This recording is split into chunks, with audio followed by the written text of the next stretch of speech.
నమస్తే. ఈరోజు మనతో పాటు ప్రముఖ ఆధ్యాత్మికవేత్త, ఆస్ట్రోన్యూమరాలజిస్ట్ శ్రీమతి జయప్రద గారు మనతో ఉన్నారు. మేడంతో మాట్లాడదాం. మేడం నమస్తే మేడం. నమస్తే అమ్మా, శ్రీమాత్రే నమః. మార్చి నెల 2025 మకర రాశి వారికి ఎలా ఉండబోతుంది? ఎలాంటి రెమెడీస్ చేసుకుంటే బాగుంటుంది మేడం? తప్పకుండా మకర రాశి వాళ్ళకి బాగుంది. ఎందుకంటే వీళ్ళకి గత సంవత్సరం కంటే ఈ సంవత్సరం అన్నీ బాగున్నాయని చెప్తున్నాం. కాకపోతే ఏంటంటే బాగున్నప్పటికీ కూడా చేతిలో ధనం అయితే ఉండదు. ధనం అనేది చేతి రావట్లేదు. అందరూ చెప్తున్నారు బాగుంది బాగుంది, కానీ డబ్బులు రావట్లేదు. సో డబ్బులు రావడానికి ఇంకా కొంచెం మార్చి దాటాక డబ్బులు అనేది కనిపిస్తాయి. వీళ్ళకి గుర్తింపు వస్తుంది, పేరు ప్రఖ్యాతులు వస్తాయి. వీళ్ళకంటూ అన్ని పనులు ముందుకు సహజంగా సాగుతాయి. అంటే ఇంతకుముందు ఎంత ప్రయత్నం చేస్తే సాగకపోయినా ఇప్పుడు ప్రయత్నం చేయకపోయినా సరే ఆటోమేటిక్గా ముందుకెళ్తాయి. తర్వాత ఉద్యోగస్తులకి, వ్యాపారస్తులకి మంచి మంచి అవకాశాలు వస్తాయి. ఉద్యోగస్తులకి ఉద్యోగం అనేది మంచి పోస్టింగ్, ఉద్యోగం వస్తుంది, కానీ శాలరీ రాదు ఇంకా అప్పుడే.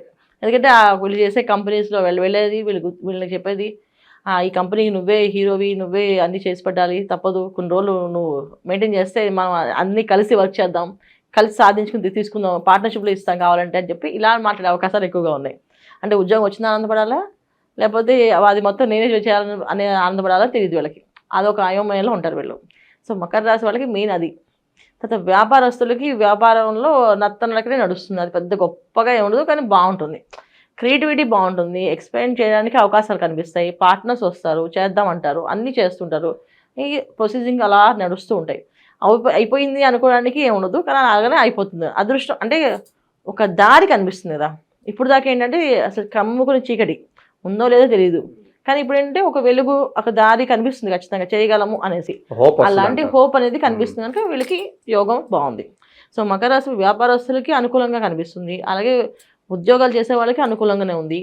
మీడియా రంగంలో పనిచేసే వాళ్ళకి గుర్తింపు, వాళ్ళకి అంటూ మంచి గుర్తింపు అనేది ఖచ్చితంగా వస్తుంది. రైటర్స్కి చాలా మంచి మెరుగైన ఫలితాలు కనిపిస్తున్నాయి. ఎక్కువగా బాగా లాభపడేది రైటర్సే. మకర రాశి వాళ్ళు ఎవరైతే మీడియా రంగంలో పనిచేసే వాళ్ళు ఉన్నారో, రైటర్స్గా పనిచేస్తున్నారో వాళ్ళకి చాలా గుర్తింపు వస్తుంది. డైరెక్షన్ డిపార్ట్మెంట్ పనిచేసే వాళ్ళకి డైరెక్టర్గా అయ్యే అవకాశము, కొత్త సినిమాలు తీసే అవకాశం అనేది జరిగే అవకాశం మకర రాశి వాళ్ళకి కనిపిస్తుంది. ఎందుకంటే వీళ్ళకి ద్వితీయంలో శని రవి కలిసి ఉన్నారు. సో అంటే మూర్ఖత్వము, మొండితనము అన్నీ కలిపి వస్తాయి. కాకపోతే కాస్త పరుషంగా వాక్యాలు వచ్చే అవకాశం ఉంది. ఆ పరుష వాక్యాలు వచ్చినప్పుడు కాస్త మాట్లాడకుండా ఉండాలి. అంత పరుషంగా మాట్లాడితే ఇబ్బంది పడతాం. సో పరుషంగా వచ్చే మాటలు మాత్రం తగ్గించుకుంటే అది అదృష్టం. ఎందుకంటే మనకే తెలియకుండా వచ్చేస్తారు. అలా ఎందుకు మాట్లాడేమని తర్వాత ఆలోచిస్తే అది అయిపోయింది, అక్కడ సిచ్యువేషన్ అయిపోయిన తర్వాత మనం ఆలోచించిన ఉపయోగం లేదు. అలాంటి విషయాల్లో జాగ్రత్తగా ఉండాలి. అదొకటి తప్ప వీళ్ళకి బాగుంది. తర్వాత తృతీయ స్థానంలో బుధుడు ప్లస్ శుక్రుడు, రాహు కలిసి మీనరాశిలో ఉన్నారు. దీనివల్ల ఏంటంటే ఏ పనైనా సాధించే అవకాశాలు, మెరుగైన ఫలితాలు కనిపిస్తాయి. అంటే ఇంట్లో వాళ్ళు సాయం చేయడం కానీ, ఇంట్లో వాళ్ళు వీళ్ళు సపోర్ట్గా నిలబడడం కానీ, లేకపోతే స్నేహితులు సపోర్ట్గా నిలబడడం కానీ, మన వాళ్ళు అనుకునే వాళ్ళందరూ రావడం కానీ దగ్గరికి, నువ్వు చేస్తావు, నీ వెనక మేము ఉన్నామని చెప్పడానికి ధైర్యం ఇవ్వడం కానీ వస్తారు. ఇవన్నీ ఉన్నప్పటికీ కొన్న పరుషవాక్యం అనేది ఉందంటే మళ్ళీ వాళ్ళు వెళ్ళిపోతారు వెనక్కి. సో అదొకటి జాగ్రత్తగా కంట్రోల్ చేస్తే మకర రాశి వాళ్ళకి అన్నీ బాగున్నట్టు. సో ధనం అనే పరిస్థితి వస్తే మాత్రం కాస్త స్లోగా వస్తుంది, కాస్త స్లో. ముఖ్యంగా ఏంటంటే రాజకీయాల్లో ఉండే వాళ్ళకి పేరు ప్రఖ్యాతులు బాగున్నాయి. తర్వాత ల్యాండ్ బిజినెస్ చేసే వాళ్ళకి అనుకూలంగా మంచి స్థలాలు, అంటే ఇంతకుముందు కొనే స్థలాల కంటే ఇప్పుడు పెద్ద పెద్ద మంచి మంచి స్థలాలు రావడం, లేదా స్థలాలు అమ్ముడుపోవడము, మంచి వెంచర్లు వేసే వాళ్ళకి మంచి వెంచర్స్ వేసుకునే అవకాశం ఉండడం, ట్రేడింగ్ బిజినెస్ చేసే వాళ్ళకి అమాంతంగా ట్రేడింగ్ అనేది పెరగడం, తెలియకుండానే వాళ్ళు ఇప్పుడు దాకా చేసే పనుల్లో స్లో అవుతుంది, కానీ ఇవి పెరిగే అవకాశం ఈ మాసంలో కనిపిస్తుంది. సో ట్రేడింగ్ బిజినెస్ వాళ్ళకి బాగుంది, తర్వాత రాజకీయ రంగంలో వాళ్ళకి బాగుంది, సినీ రంగాల్లో వాళ్ళకి బాగుంది, రియల్ ఎస్టేట్ రంగాల్లో వాళ్ళకి బాగుంది. ఉద్యోగస్తులకి కాస్త సామాన్య ఫలితాలు ఉన్నాయి. ఇక శుభకార్యాలు చేసే వాళ్ళకి ఎలా ఉంటుంది? శుభకార్యాల్లో పాల్గొంటారు. శుభకార్యాలు చేసే అవకాశం కొంచెం టైం పడుతుంది, వస్తుంది. అది అంటే వివాహ ప్రయత్నాలు చేసే వాళ్ళకి కాస్తంత ఆలస్యం నడుస్తున్నప్పటికీ అవుతుంది.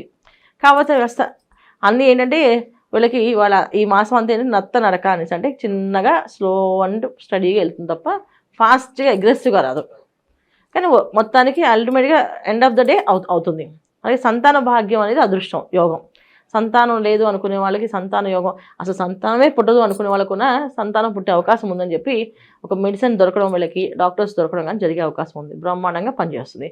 తర్వాత దీర్ఘకాల వ్యాధుల నుంచి బయటపడే అవకాశం ఉంది. సో ఇవన్నీ లాభాలు వీళ్ళకి కనిపిస్తాయి. సో ఎప్పుడైతే మార్చి 30 నుంచి శని భగవానుడు వెళ్తాడో ఇంకొంచెం అదృష్టం, ఇంకొంచెం ఫాస్ట్గా రిజల్ట్ బాగుంటుంది. ఇక ఆరోగ్యపరంగా ఎలా ఉండబోతుంది మేడం వీళ్ళకి? ఆరోగ్య విషయంలో ఏంటంటే బాగానే ఉంటారు, చాలా చాలా హెల్తీగా ఉంటారు వీళ్ళు. కాకపోతే ఏంటంటే ఎర్లీ మార్నింగ్ లేవడం, వీళ్ళు ఎర్లీ మార్నింగ్ లేచి సూర్య నమస్కారాలు చేసుకుంటే ఇంకొంచెం స్ట్రాంగ్గా ఉంటారు.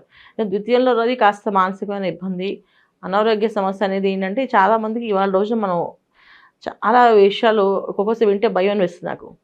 మొన్న ఒక అమ్మాయి స్కూల్కి వెళ్తూ స్కూల్ గేట్ ముందు కుప్పకూలిపోయింది పిల్ల. ఏమైందంటే మ్యాసివ్ హార్ట్ అటాక్. సో ఆ చిన్న అమ్మాయికి అంత హార్ట్ అటాక్ వచ్చే అవకాశం, అంత స్ట్రెస్ ఏముంది అనిపిస్తే చెప్పలేము, కాలం అలా ఉంది. సో అందుకని కొంచెం జాగ్రత్తగా ఉండాలి ఆరోగ్య విషయంలో. కొంచెం ఫిట్టింగ్ అంటే వీళ్ళు కొంచెం హెల్త్ ఫుడ్ తినడం, కొంచెం ఫిట్నెస్ అనేది మెయింటైన్ చేయడం అనేది ఖచ్చితంగా అవసరం. అది ఎవరికైనా సరే, ఇది మకర రాశి వాళ్ళనే కాదు, ఏ రాశి వాళ్ళైనా వాళ్ళు హెల్తీగా ఉండడం అనేది, కొంచెం ఫిట్నెస్ అనేది, కొంచెం వాకింగ్, యోగా అలాంటి మెడిటేషన్స్ చేస్తే ఆ స్ట్రెస్ నుంచి రిలీజ్ అవుతారు. ఆ స్ట్రెస్ అనేది మైండ్లో ఎక్కువగా అయిపోతే అది ఏం చేస్తుందో తెలియదు. ఇవాళ రోజున ఎటువంటి జబ్బులు వస్తున్నాయో తెలియట్లేదు మనకి.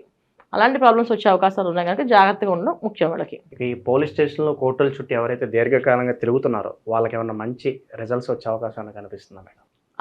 మెయిన్ ఏంటంటే రాజకీయ రంగంలో వాళ్ళకి పోలీస్ సంబంధించిన గొడవలు ఏమైనా ఉంటే పోతాయి తప్ప, మామూలుగా ఇంటి గురించి ఏదైతే స్థిరాస్తుల గురించి ఏదైతే కోర్టు కేసులు గొడవలు, భార్యాభర్తల గొడవ కానీ స్థిరాస్తుల గొడవలు కానీ ఉన్నాయంటే అవి మార్చి తర్వాతే. మార్చిలో అదృష్టం ఏం లేదు. మామూలుగా అది చాలా మంది కావాలని కేసు వేసి వీళ్ళని లాగాలని, వీళ్ళ మీద ఒక మార్క్ వేయాలని, ఇబ్బంది పెట్టాలి, వాళ్ళ ప్రొఫెషనల్ కెరియర్ని పాడు చేయాలనుకునే వాళ్ళకి మాత్రం మంచి రిజల్ట్ ఉంది. వాళ్ళకి అలా చేసే వాళ్ళకి వీళ్ళు బయటపడిపోతారు. సో వాళ్ళది తప్పని నిరూపించుకుంటారు, వీళ్ళు బయటకు వస్తారు. కొంచెం భార్యాభర్తల సమస్యలు కానీ, లేకపోతే ఇంటి విషయాలు, స్థిరాస్తుల విషయంలో మాత్రం మార్చి 30 తర్వాత మంచి రిజల్ట్ ఉంది. ఇంకా మెరుగైన ఫలితాలు పొందడానికి మంచి రెమెడీస్ ఉంటే తెలియజేయండి మకర రాశి వారి కోసం. శ్రీగుర్తుతో జరుగుతుంది అంటుంటే ఆవేశం తగ్గుతుంది, ఆలోచన పెరుగుతుంది. సో ఆలోచించి మాట్లాడతాం అప్పుడు. ఎందుకంటే ఆవేశం అనేది వచ్చి ఒకరు ఏదైనా మాట్లాడామనుకోండి, ఆవేశంలో ఏమైనా తప్పు నిర్ణయాలు తీసుకోవచ్చు. అది ఆలోచించి తీసుకోవాలనుకోండి, అది కరెక్ట్ నిర్ణయాలు ఉంటాయి. అలా ఆలోచన కరెక్ట్గా ఉండడానికి కంటిన్యూగా ఈ నామాన్ని ఎక్కువ జపం చేస్తూ ఉంటే అన్ని అనుకూలంగా జరుగుతాయి వాళ్ళకి. ప్రతి ఒక్కళ్ళకి ఏంటంటే వచ్చేది మనకి చైత్ర మాసంలో విశ్వవసు నామ సంవత్సరం కనుక, ఈ సంవత్సరం అంత బాగుండాలంటే అందరూ కలిసి కంటిన్యూ ఒక నామాన్ని ఎప్పుడు జపం చేసుకో. శివాయ గురువే నమః, శివాయ గురువే నమః అని మంత్రాన్ని ఎక్కువ చేయడం వల్ల ఆర్థికపరమైన ఇబ్బందులు లేకుండా ఉంటారు, ఆరోగ్య సమస్యలు లేకుండా ఉంటారు, సంతానం విషయంలో ఎటువంటి సమస్యలు చింత లేకుండా బాగుంటుంది. అలాగే వివాహ ప్రయత్నాలు చేసే వాళ్ళకు కూడా వివాహం అయ్యే అవకాశం ఉండి మంచి ఇంటికి వెళ్ళే అవకాశం ఉంటుంది. ఎందుకు అంటే శివాయ గురువే నమః అనేది ఎక్కువ చదవడం వల్ల అంటే విశ్వవసునామ సంవత్సరంలో వచ్చే ఏదైతే ఉందో మనకి రవి విగ్రహం ఒక అనుగ్రహం, అంటే రవి భగవానుడు ఒక అనుగ్రహం కోసం చేసేది. రవి భగవానుడు ఖచ్చితంగా మనుషులకి మంచి ఆలోచనలు, మంచి బుద్ధిని ఇస్తాడు. ఆ మంచి బుద్ధి ఆలోచనలు రావాలి, అది పక్కదారులకు వెళ్లకుండా ఉండాలి. ఎందుకంటే ఆయన ఇచ్చేది మంచి ఆలోచనలు, మంచి బుద్ధి ఇచ్చినా కొంచెం పరుష వాక్యాలు కూడా ఇచ్చే అవకాశం ఉంటుంది. అంటే అహంకారాన్ని కూడా ఇచ్చే అవకాశం ఉంది. అహంకారం మాకు వద్దు స్వామి, ఆలోచనలు బాగుండాలి అనుకుంటూ శివాయ గురువే నమః అనే మంత్రాన్ని ఎక్కువగా నామాన్ని అలవాటు చేసుకుని జపం చేస్తుంటే ప్రతిరోజు ఇది పెద్దగా మా మంత్రం కింద కాదు, ఇది నామం కింద వస్తుంది. ఈ నామాన్ని ఎక్కువగా స్మరణ చేసుకుంటూ వెళితే అన్ని రంగాల్లో వాళ్ళకి అభివృద్ధి ఉంటుంది. సో మాకు జాతకం తెలిసినా తెలియకపోయినా, రాశి లక్షణాలు తెలిసినా తెలియకపోయినా ఈ మంత్రం చేసుకుంటే ఏ పని అనుకుంటే ఆ పని జరుగుతుంది. అది మీరు చేసుకుంటూ వెళితే మాది ఈ రాశో కాదు అనుమానం పడట్లేదు, హాయి ఈ మంత్రం చేస్తే మాత్రం మీ సమస్య తీరిపోతుంది. సో చాలా మందికి ఏంటంటే మాది కుంభరాశ, మీనరాశ, మేషరాశ, ఏ రాశి అది మా అమ్మ వాళ్ళు చెప్పిన ప్రేగ ఇది పంతులుగా చెప్పింది ఈ రాశి అనుకుంటారు. అసలు ఏ రాశి అనేది కాదు. మనకి ఏదైనా సమస్య ఉంది అంటే ఒక నామాన్ని పట్టుకోండి. ఎందుకంటే జాతకం అనేది మన date of birth, time of birth కరెక్ట్గా ఉంటే వస్తుంది. అవి లేకపోయినప్పుడు ఒక నామాన్ని అని, ఒక నచ్చిన దేవుణ్ణి కానీ పట్టుకొని ఆ నామాన్ని ఎక్కువగా ఆలాపన చేస్తూ జపం చేస్తూ ఉంటే మనం అనుకునే పనులు అవుతాయి. కాకపోతే ఏంటంటే ఏ నామానైనా 41 రోజులు చేయాలి. 41 రోజులు కంటిన్యూగా 108 చొప్పున, 108 తక్కువ కాకుండా 1000 సహస్రనామ 1000 వరకు చేస్తే అదృష్టం కలిసి వస్తుంది. అంటే 108 రోజుకు చేసిన కుదిరినప్పుడు 200, 300, 500 అలా పెంచుకుంటూ 1000 దాకా చేసుకుంటే ప్రతినిత్యం 1000 చేశారనుకోండి ఆ నామాన్ని 41 డేస్ కల్లా మీకు అన్ని పనులు సవ్యంగా అవుతాయి. ఖచ్చితంగా బ్రహ్మాండంగా అయిపోతాయి. ఇవి చేయాలి. కాకపోతే భక్తి, శ్రద్ధ చాలా ముఖ్యం. నమ్మకం అన్నిటికంటే ముఖ్యంగా. ఇది చేస్తే వస్తుందా రాదా అని ఆలోచిస్తూ చేస్తే రాదు. ఖచ్చితంగా వస్తుందని చెప్పి కళ్ళు మూసుకుని చేస్తే వస్తుంది.